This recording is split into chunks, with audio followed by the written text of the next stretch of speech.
Olá, amigos, estejamos em paz. Na terceira parte de O Livro dos Espíritos, obra básica do Espiritismo, que veio a público em 18 de abril de 1857, vamos encontrar 12 capítulos que tratam das leis morais, lei divina ou natural, que é a lei de Deus, a única verdadeira para a felicidade do homem. Está conosco Marco Negrão, palestrante espírita da cidade de Curitiba. Olá, Marco, que bom ter você desenvolvendo atividades doutrinárias em Maringá e agora falando para os nossos telespectadores. Olá, Ivone, tudo bem contigo? É um prazer novamente estar aqui com os amigos do programa Espiritismo Responde, né? E aos internautas que nos acompanham nesse momento. Muita paz a todos. O que são, Marco, as leis morais que Allan Kardec trata na terceira parte do Livro dos Espíritos? Eu acho que de uma maneira bem simples, Ivone, as leis morais são regras de conduta, né? São indicações, né, que, se nós formos olhar, as leis, elas estão na natureza. E essas leis, elas indicam o melhor caminho para que a gente possa atingir a perfeição. E quando a gente estuda aí na parte terceira do Livro dos Espíritos, nas leis morais, na lei natural, que é o primeiro capítulo dessa terceira parte, Kardec vai fazer uma pergunta muito interessante ao Espírito Verdade. E ele pergunta: onde está inscrita a lei de Deus? E a resposta que ele recebe na consciência, né? Pura e simplesmente essa resposta objetiva, né? Então, quando nós estudamos todas aquelas leis que estão ali, como você disse, naqueles 12 capítulos, o último, o 12º capítulo dessa terceira parte, lá é a lei de justiça, amor e caridade, que vai encerrar todas essas leis, né? Todos esses 12 capítulos que estão, os 11 capítulos que antecederam a esse 12º. E o importante também que eu entendo é que a gente não pode, é lógico, na hora do estudo, nós estudarmos lei a lei, para a gente poder entender o seu conceito, o seu direcionamento, as indicações, os aconselhamentos, né? Os alertas, né? Mas nós, quando estudamos esses 12 capítulos, a gente tem que entender também que eu não posso simplesmente olhar isoladamente estas leis. É importante que nós olhemos essas leis como um conjunto, porque elas são interdependentes, no sentido de que, a partir do momento em que eu vou adquirindo esses conhecimentos, eles são pré-requisitos para eu começar um novo capítulo, né? Adentrarmos a uma nova lei. Quando nós estudamos a lei do progresso, a gente vai avaliando que todos nós estamos sob a égide desta lei. E aí depois você entra na lei de sociedade, por exemplo, né? Aí nós vamos entendendo que esse processo de evolução está ligado às minhas ações junto à minha coletividade, as minhas ações junto àqueles que convivem comigo naquele ambiente, as minhas responsabilidades, né? E nós vamos percebendo então que nessa interação, né, nessa inter-relação entre as diversas leis, nós vamos formando então os conceitos que depois eles vão fechar lá no capítulo 12º, lá na lei de justiça, amor e caridade, que vai encerrar todas as informações que estão nas 11 anteriores. Então eu entendo que as leis morais, elas servem para nós como uma bússola, como um guia, que vai me direcionando no caminho, na busca da minha felicidade, né? Sabemos que no nosso nível evolutivo, no nosso planeta, e nós que estamos ligados a esse planeta, a nossa felicidade é relativa. Porque, evidentemente, quando nós olhamos a nossa existência como espíritos imperfeitos e fazemos uma comparação, ainda que muito pálida, porque nós não temos condição de entender o que seja um espírito puro, qual é o sentimento de um espírito puro. A gente tem uma vaga lembrança, sim, daquele espírito que veio, né, que encarnou na Terra com uma grande missão de trazer a mensagem que foi Jesus. Né? E que também, na doutrina, nós ouvimos, né, que Jesus é o espírito mais perfeito que já passou pela Terra, é o nosso modelo e guia. Então, esse processo de crescimento, ele está ligado realmente ao entendimento destas leis e à aplicação destas leis. Né? E outra coisa também que eu entendo importante, que a gente possa perceber, Deus não tem um bilhetinho para cada um de nós. Para esse eu vou fazer isso, para aquele eu vou fazer aquilo. Não é nada disso. As leis estão derrogadas, elas estão aí. Né? Então, toda vez que eu infrinjo uma lei, eu estou criando uma condição que em algum momento eu precisarei devolver à lei o que eu retirei da lei. Né? Então, isso é um processo no qual nós vamos criando, vamos construindo o nosso caminhar, nós vamos construindo a nossa história como espíritos. E se nós, a partir do momento que nós entendermos esse processo e começarmos a aplicá-las nas nossas relações, eu começo realmente a perceber que eu vou atingir este processo porque eu começo a ter a satisfação de fazer o bem, a satisfação de ajudar o próximo, a satisfação de, muitas vezes, abrir mão de um direito meu em prol de uma comunidade. E aí nós estaremos aplicando aquilo que Jesus nos trouxe como grande ensinamento, fazer ao outro o que eu gostaria que ele me fizesse. Quando nós fizermos isso, nós teremos dado um grande salto em termos evolutivos. Por isso que é muito importante sempre avaliarmos os nossos sentimentos, né? Não só as ações. Exato. Mas quando nós estudamos as leis morais, que conclusões nós podemos tirar delas? Eu creio que a gente, de uma certa maneira, já respondeu isso no questionamento anterior, mas ampliando talvez um pouquinho mais. Quando nós, a partir do momento que nós vamos estudando, nós vamos trazendo o conhecimento para dentro de nós. Esse conhecimento vai fazendo com que eu vá tendo mais elementos para que eu possa tomar melhores decisões. Né? Mas quando a gente, muitas vezes, nós temos o conhecimento, mas eu aplico no meu dia a dia. Aquilo que eu aprendi no estudo, estamos falando de doutrina espírita, estudamos dentro da doutrina espírita, lá olhamos na pergunta 914 sobre os caracteres do homem de bem, né? Ali Kardec, o Espírito Verdade, na sua resposta, vai dar uma série de informações, uma série de dicas de quais são os caracteres do homem de bem. E aí eu me pergunto, devemos nos perguntar, eu estou fazendo aquilo? Eu faço o bem pelo bem? Ou eu não faço o mal? Mas a resposta que é colocada ali naquela pergunta é, não basta não fazer o mal, eu tenho que fazer o bem no limite das minhas forças. Então nós vamos percebendo que neste processo de crescimento, eu preciso transformar o conhecimento em ação. E isso não é fácil. Porque eu tenho que, para eu fazer esse trajeto, eu preciso me desvencilhar dos meus vícios morais. E vai fazendo com que, a partir do momento em que eu vou identificando-os, eu comece a trabalhar realmente para essa minha felicidade, que ainda é relativa, né? E que um dia será uma felicidade plena. Felicidade plena. Marco, no livro Transição Planetária, ditado pelo espírito Manuel Filomeno de Miranda, pela psicografia de Divaldo Franco, né?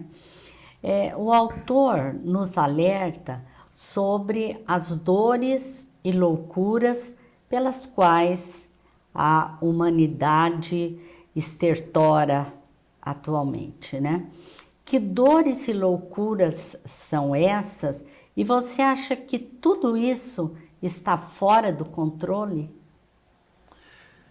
Quando nós lemos, né, desse livro Transição Planetária, do Manuel Filomeno de Miranda e Divaldo Pereira Franco, esse livro ele é um livro muito interessante, porque ele vai trazer uma história, para quem não leu o livro, ele traz uma história, no qual Manuel Filomeno de Miranda vai contar, do ponto de vista espiritual, né, aquela tsunami que aconteceu alguns anos atrás lá no Extremo Oriente, e com aquelas mortes e algumas desencarnações, né, que aconteceram naquele momento. Então ele vai contar ali que determinados espíritos eram da região e saíram da região, vai contar a história de alguns espíritos que não eram da região e foram para aquela região e que precisavam, por algum processo reencarnatório, vivenciar aquela realidade, né, que são as chamadas expiações coletivas.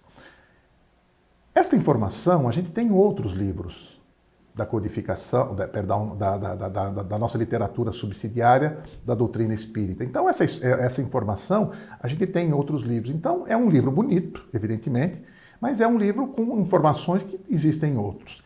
Mas esse livro ele tem duas informações extremamente importantes. Uma delas que eu entendo, ele vai dizer em diversas partes do livro que nós, espíritos ligados ao planeta Terra, estamos tendo as últimas oportunidades, encarnados e desencarnados, né? Estamos tendo as últimas oportunidades de continuar o nosso processo evolutivo neste planeta. Porque o planeta está evoluindo. Então, os espíritos que estão tendo essas oportunidades são aqueles espíritos que são renitentes do mal e que, como Deus é justo e Deus é bom, Ele está permitindo que esses irmãos reencarnem e tenham a sua última oportunidade para mostrar que aprenderam alguma coisa e se tem a possibilidade de continuar o seu processo evolutivo neste ambiente, né? Então, quando a gente lê também ali na Gênesis, no capítulo 18, se eu não me engano, o sinal dos tempos, né? A gente vai percebendo que ali estão sendo colocadas todas essas dificuldades que nós estamos tendo hoje, né? A drogadição, a prostituição, as guerras, a crueldade do homem contra o homem, né? E nós vamos percebendo que tudo isso faz parte deste processo, porque Deus permite que isso esteja acontecendo neste momento para que esses irmãos tenham essa oportunidade. E que nós que estamos vivendo isso também tenhamos a oportunidade de auxiliá-los. Então faz parte desse grande planejamento evolutivo da espiritualidade nos permitir ajudarmos esses irmãos, né? Então Jesus está no leme, isso nós nunca podemos esquecer. Essa nau conduzida por Jesus atingirá um porto seguro. Agora, evidentemente, em alguns momentos, um barco no oceano, ele passa por algumas dificuldades no sentido de que as intempéries vão afetar o seu caminhar, mas ele nunca vai se perder, ele nunca vai sossobrar, porque é Jesus que está no leme, né? Então, quando nós olhamos esse processo, e aí eu me lembro, quando nós fazemos essa observação, do livro A Caminho da Luz. Caminho da Luz vai mostrar exatamente essa mesma realidade num outro local, num outro sistema solar, né? Em que existia naquele ambiente já também essa situação. Os espíritos que renitentes no mal estavam criando dificuldades para aqueles que estavam já no caminho do bem. E esses irmãos são trazidos para a Terra com a ajuda de Jesus, porque o livro, né, para quem leu esse livro, é muito interessante, porque nos primeiros capítulos desse livro vai dizer ali que Jesus e outros Cristos do universo, espíritos puros, né, encontraram-se no local onde seria criada a Terra. E aí tem toda uma descrição de como esta Terra foi evoluindo, saindo daquelas condições as mais adversas até o atingimento do que nós somos hoje como planeta, matéria física, né? Então nós vamos vendo esse processo de crescimento e nós levamos, os cientistas nos dizem que nós temos 4 bilhões e 600 milhões de anos de idade da Terra. Eu faço a seguinte ilação. Se Jesus reuniu-se naquele local para a criação da Terra, e a Terra tem 4 bilhões e 600 milhões de anos, Jesus já era espírito puro nessa idade. Tá? E eu não consigo imaginar, Marco, não consigo imaginar o que sejam 4 bilhões de anos e 600 milhões. Aí você vai olhando aquilo que a ciência nos mostra, a partir dos 4 bilhões e 600 milhões de anos, a Terra foi sendo preparada para receber espíritos nas primeiras fases, né, os espíritos que habitarão um planeta primitivo, né? O homem começa a aparecer na história, dessa história de 4 bilhões e 600 milhões de anos, no 1 milhão de anos. Ou seja, o planeta foi preparado durante 4 bilhões, 599 milhões de anos para receber o homem. Né? Então nós vamos percebendo neste processo que tudo isso faz parte de um grande planejamento. E a gente vai percebendo também que no planejamento a espiritualidade não fica à mercê dos nossos desenganos, porque eles nos conhecem. Então eles terão sempre um plano para poder conduzir este caminhar até nós atingirmos a perfeição. Porque também nós não podemos nos esquecer que eles não interferem, porque eles deixam o nosso livre-arbítrio. Agora, evidentemente, que tudo isso tem uma limitação. E aí, quando nós pegamos os 4 últimos livros do Manuel Filomeno de Miranda, Transição Planetária, Amanhecer de uma Nova Era, Perturbações Espirituais e No Rumo do Mundo de Regeneração. Você pega esse último livro, No Rumo do Mundo de Regeneração, e compara com as informações que estão no Transição Planetária, você percebe, também não vou dizer qual é a história para que todo mundo leia, né? Mas nós vamos percebendo que aquilo que foi colocado ali no Transição já começa a acontecer, relatado por Manuel Filomeno de Miranda, No Rumo do Mundo de Regeneração. Então nós vamos percebendo que todo esse processo faz parte da justiça divina, dando as oportunidades a todos aqueles que têm a possibilidade de refazer o seu caminho. Ou podem continuar no seu caminhar também, só que evidentemente continuarão a sua caminhada num ambiente adequado a esse nível evolutivo que ele apresenta naquele momento. Não podemos perder a esperança. Não podemos perder a esperança. Não é? Se nós olharmos, sabe, Ivone, pegando um gancho nessa sua observação, se nós formos olhar realmente o que acontece no mundo, a gente vai perceber, se tivermos olhar para ver isso, nós vamos percebendo que as coisas estão melhores. Lógico, no nosso atual estágio evolutivo, das leis, do próprio conhecimento do homem, da própria evolução moral, que ainda deixa muito a desejar, mas a gente já consegue enxergar algumas coisas, né, que no passado eram comuns. E hoje em dia são exceções. Existem guerras? Existem. Mas não na proporção que existiam no passado. Existe a dor causada pelo homem, mas não nos níveis que acontecia no passado. Então nós vamos percebendo que a gente está evoluindo. É lógico que quando acontece algo que saia de um senso comum, a gente se choca. Né? Mas, como você disse muito bem, a esperança continua. E nós sabemos que Jesus está no leme e Ele vai nos conduzir a um porto seguro. Essa é a nossa esperança e a nossa certeza. Com certeza. Marco, ao estudarmos a questão 918 do Livro dos Espíritos, nós vemos as virtudes que aflorarão e se consolidarão nos espíritos que conseguirem elevar-se na escala espírita, que você inclusive fez referência. Que virtudes são essas? Lá vai, na resposta a essa pergunta, o Espírito de Verdade vai colocar uma série de observações da bondade, do perdão, da indulgência, do fazer o bem. Mas tem uma frase nessa resposta que, para mim, ela é reveladora, porque ela vai mostrar aqui o grande processo, olhando todas aquelas situações que são colocadas na resposta, que é a lei de amor que vai prevalecer. Porque a partir do momento em que eu consiga ter nas minhas ações a fraternidade, que eu consiga ter nas minhas ações a solidariedade, que eu consiga ter nas minhas ações a indulgência, o perdão e a bondade, né, nós vamos estar colocando em prática aquilo que a gente estuda o tempo todo. né? Então eu acho que é importante que nós tenhamos sempre nas nossas mentes e que é importantíssimo que a gente sempre se avalie. Que a gente olhe para as nossas ações e veja quais são as minhas ações que estão fazendo com que o mundo seja melhor. O meu mundo íntimo e o mundo que está ao meu redor.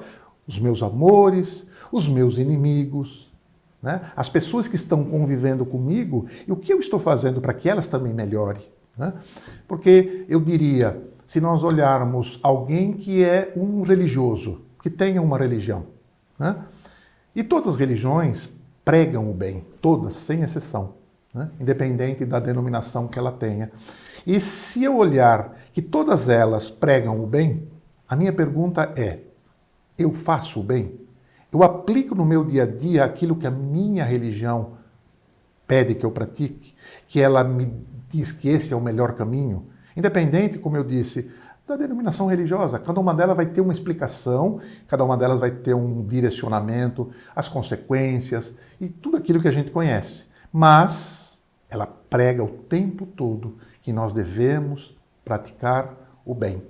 Se eu estou fazendo isso, seja como profissional, seja como amigo, seja como integrante de uma religião, seja como trabalhador numa empresa, eu estou contribuindo. Eu contribuo com a sociedade, com as minhas ações, para tornar o meu bairro melhor, a minha rua melhor, o meu estado, a minha cidade. Né? As minhas ações condizem com aquilo que eu aprendo nessa minha religião, né? Esses bons valores, esse direcionamento para o bem. Eu estou fazendo isso?